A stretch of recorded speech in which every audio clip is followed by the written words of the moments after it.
Halo penonton Kanal 3. Kembali lagi nih di Pemuda Satu Indonesia, bincang santai Pasti bisa. Luar biasa.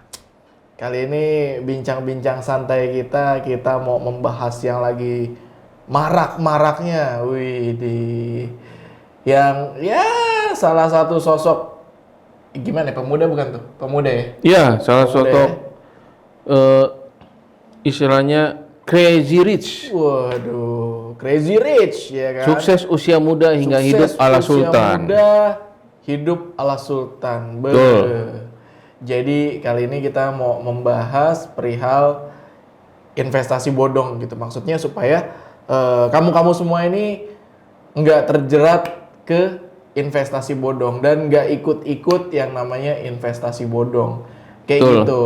Jadi lebih kayak kita tuh ngajak kalian supaya ketika kalian melihat sesuatu hal yang kok misalkan contoh si Crazy Rich yang ketangkep ini kan kok dia usianya muda gitu kan, kok dia bisa bergelimang harta semacam itu gitu kan, ikut apa sih gitu, tipsnya apa sih, kiat-kiatnya apa sih, jangan cuman menganalisa sampai situ gitu. Jadi mesti kita benar-benar tahu apa yang dilakukan sama orang tersebut, apakah kegiatannya itu make sense atau enggak, seperti itu. Jadi ketika dia cuman sekedar gue ikutan ini, tapi ketika dianalisa lebih lanjut ada hal-hal yang dirasa janggal, ayo buru-buru tinggalin deh.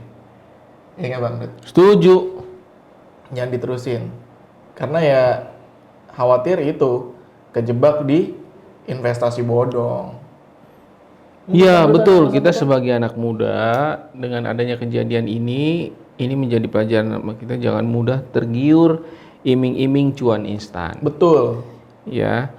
Nah, jadi pasti teman-teman lihat media sosial, ya kan, kehidupan crazy-nya ala sultan maupun kalau pasti ada timbul dalam hatinya nih keinginan gitu. Kok bisa seperti itu sih gitu. Apalagi narasinya yang ditampilkan itu sukses di usia muda.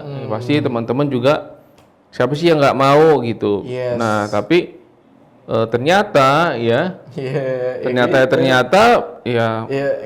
mereka menipu dan tentunya merugikan orang lain, dan tentunya itu pasti tidak baik ya, contoh yang tidak baik. Betul. Jadi sini kita sebagai anak muda pentingnya perencanaan keuangan untuk anak muda, Bang Oji.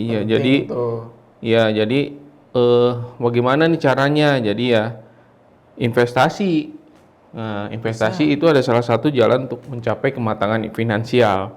Yes. Gitu. Jadi kalau bisa, walaupun kita mau investasi, cari yang memang sudah legal ya, Bung ya. Setuju. Bukan yang bodong atau ilegal seperti itu, Bung Oji. Gitu. Maka dari itu kita lebih kayak ngarahin kalian tuh supaya ya itu tadi dianalisa dulu sebaik mungkin.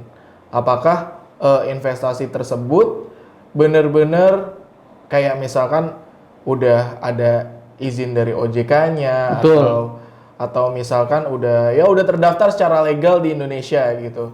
Jangan cuman sekedar dia itu kaya cuman ya ikut aplikasinya ini atau enggak ikut sistem investasinya tuh ini. Jangan serta-merta langsung ikut begitu aja. Kita harus benar-benar menganalisa lebih lanjut, menganalisa dengan detail, apa sih gitu, mekanismenya gimana, tata caranya gimana, legalkah atau apa, itu benar-benar harus dicari tahu sih. Menurut saya sih kayak gitu ya. Jadi kita kita nggak spend uang kita tuh dengan percuma gitu. Jadi ya insya Allah sih ada hasil, kita berharapnya. Betul. Seperti itu ya Bang Dita ya. Ya, setuju. Jadi apapun pilihan hidup kita, jadi kita sama-sama ingin mengajak mulai menata dengan baik dari sekarang dengan perencanaan keuangan. Jadi kan kita masih muda nih, tujuan kita masih panjang. Betul. Nah, maka investasi adalah satu jalan untuk membantu mencapainya. Ya, melalui apa tadi? Seperti Bang Oji bilang, membeli saham yang legal. Nah, itu selain dari keamanannya dan sudah istilahnya sudah negara ya, sudah ada ya kan, dari negara, likuiditasnya juga terpercaya. Nah, dan kita membeli saham itu berpotensi memberikan imbal hasil yang lebih besar gitu kan. Jadi Betul.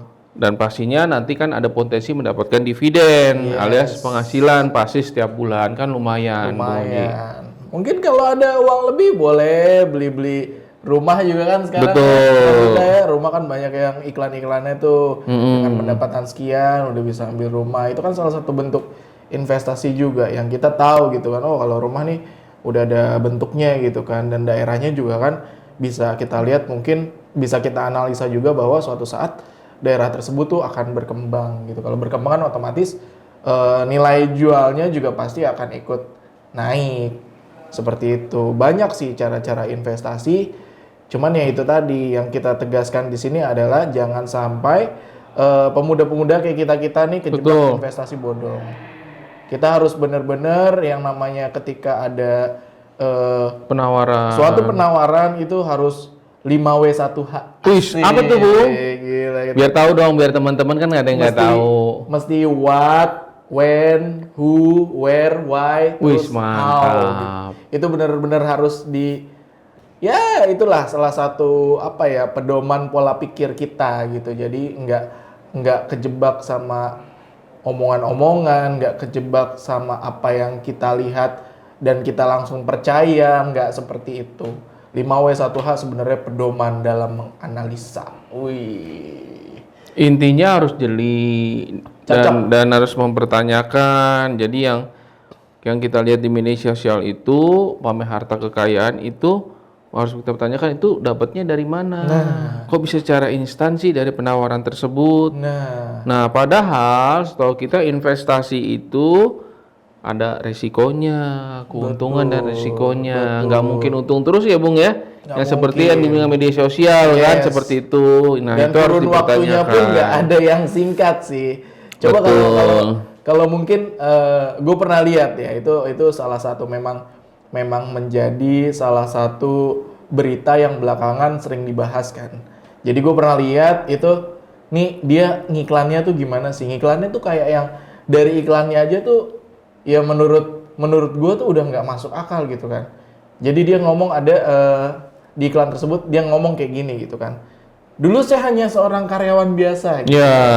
Namun ketika saya udah ikut kegiatan ini, itu dalam 6 bulan uangnya dari cuman kalau nggak salah 4 juta apa jadi 100 juta. 6 bulan. Singkat, langsung 100 juta. Itu gila kedengerannya. Itu suatu hal yang emang luar biasa sih kita dengarnya. Cuman ya janganlah kita telan mentah-mentah hal kayak gitu. Gitu. Ada lagi mungkin Bung Duta yang mau disampaikan? Ya, jadi intinya harus jeli, ya harus paham nih kita dalam investasi, ya kan, dan harus tahu juga tadi yang tidak semua apa yang di media sosial itu benar, apalagi dengan cara instan. Dan hampir semua investasi bodong itu menawarkan imbal hasilnya itu yang tidak masuk akal dan luar biasa, maksudnya kok bisa cepat itu gitu kan. Nah, itu bisa jadi harus pertimbangan. Seperti itu, Bu. Ingat ya, ini itu soal investasi. Yang mana investasi itu melibatkan uang kalian. Betul. Jadi ketika kalian salah langkah dalam investasi, ya anggaplah itu uang yang harusnya secara planning itu, oh gue mau beli ini, oh gue mau memenuhi kebutuhan yang ini, itu plannya jadi berantakan. Jangan sampai seperti itu. Nanti ketika itu udah berantakan kan jadi dampaknya itu bisa dibilang ya cukup berasa sih ya, cukup berdampak besar. Jadi investasi itu emang harus benar-benar analisanya tajam sih, kayak gitu. Jadi jangan sampai ketika kalian melakukan kesalahan dalam sebuah investasi yang mana itu uang kalian dilibatkan di situ, terus juga ngerusak plan-plan yang ya kayak misalkan budget buat sehari-hari, terus juga budget buat yang mendukung seluruh kegiatan kalian dalam menghasilkan uang itu terganggu. Oh itu kacau sih, kayak gitu. Sampai bahkan kalau dilihat beritanya kan sampai ada yang ngutang sana sini. Nah, betul. Ngutang sana sini kirain buat apa gitu? Buat investasi yang kayak gitu lagi Waduh, gitu. sangat sayang. Itu kan ya mohon maaf ya, ibarat pepatah kan jatuh ke lubang yang sama gitu. Betul. Ya. Jangan sampai seperti itu sih. Kayak gitu.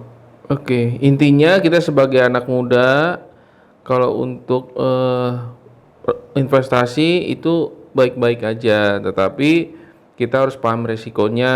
Setuju. Jangan tergoda imbal atau hasil yang tak masuk akal. Jadi intinya dalam berinvestasi kita harus jeli untuk menentukan kita mau investasi apa. Jangan percaya yang di media sosial atau apa. Jangan tergoda dengan hasil yang tidak masuk akal. Yes. Gimana Bung Roji? Kesimpulannya kalau saya seperti itu. Bung Roji yang mau ditambahkan mungkin? Kesimpulannya adalah pandai-pandailah dalam menginvestasikan uang kalian.